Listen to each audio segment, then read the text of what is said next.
A los padres, a los superiores, a los directores, ¿se les debe obedecer siempre y en todo? No. Padre, ¿qué está diciendo? No. Tenemos el derecho y la obligación de desobedecerlos cuando nos piden algo que va en contra de la voluntad de Dios, cuando nos piden algo que es pecado, cuando lo que vamos a hacer va a dañar a otras personas injustamente. No es solo una sugerencia, es nuestro deber y es nuestra obligación. Por eso, mis queridos hermanos, es que el primer mandamiento es amar a Dios sobre todas las cosas y el cuarto, honrar a padre y madre, donde se incluyen los líderes y superiores. Primero Dios, después los hombres. El propio San Pedro, cuando es apresado, azotado y regañado por el Sanedrín, después de haber curado a aquel hombre en la entrada hermosa del templo, y le prohíben severamente que él hable y predique de nuestro Señor Jesucristo, él llega a decirles: díganme por ventura si es lícito obedecer primero a los hombres antes que a Dios. Por eso, hermanos, nosotros no podemos apoyar a personas que buscan promover leyes que son contrarias a los mandamientos de Dios. Personas, por ejemplo, que promueven el aborto quedan automáticamente excomulgados al promover personas, líderes que promueven el aborto. La eutanasia, la llamada muerte asistida. Ya hablaremos en un futuro, vamos a hacer una serie de videos sobre el amor a la cruz y el papel de la cruz, porque veo que es muy necesario. Muchas personas preguntan y consultan y muy pocos lo conocen. Pues bien, por eso mismo no se debe promover el aborto. Una vez, pues, más de alguna vez he visto publicaciones de personas que hacen comentarios así medio feos con respecto al aborto, porque dicen que mejor le saquen el vientre, que mejor le saquen... Sí, de repente sería más recomendable, pero el problema es que seguirían pecando en la fornicación y el adulterio. Una persona vulgarmente dijo: bueno, pues que cierren estas piernas ya, hombre, que tanto están... No, es que la clave es dejar de pecar, porque no es esa la solución. La solución es dejar de pecar. Promover el aborto solo nos va a llevar a nuestra propia autodestrucción. Ya hay países que ya no nacen niños. Yo mismo aquí estoy viendo, aquí en América Latina, en Centroamérica, las familias no son tan numerosas como antes bajo la excusa económica. Dentro de unos años vamos a estar como países de Europa, solo gente vieja. Ya no va a haber jóvenes, ya no va a haber niños. Ha bajado la tasa de juventud, terrible y bárbaramente.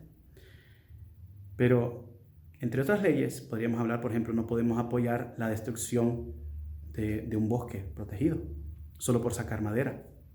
No podemos apoyar que se restrinjan los derechos de la iglesia, que no podemos ir a... ¿Cómo es posible que la gente no proteste porque no la dejan ir a misa?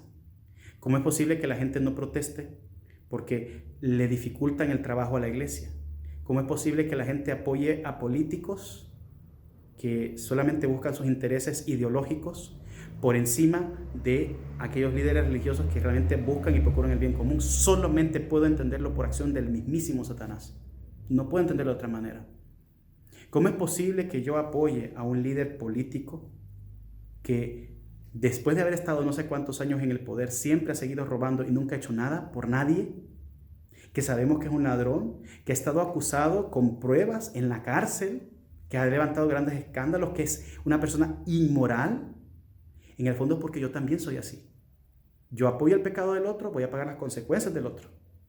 ¿Cómo es posible que yo voy a apoyar a un sacerdote, a un obispo que está regando herejías, que moralmente es una persona que no es de acuerdo? Yo tengo que escribir, tengo la obligación de escribir al obispo con pruebas, no solo de lengua, ¿verdad? Con pruebas que demuestren que esa persona no debe seguir ahí porque está haciendo daño, porque está robando, porque moralmente está pues pecando y promoviendo escándalos.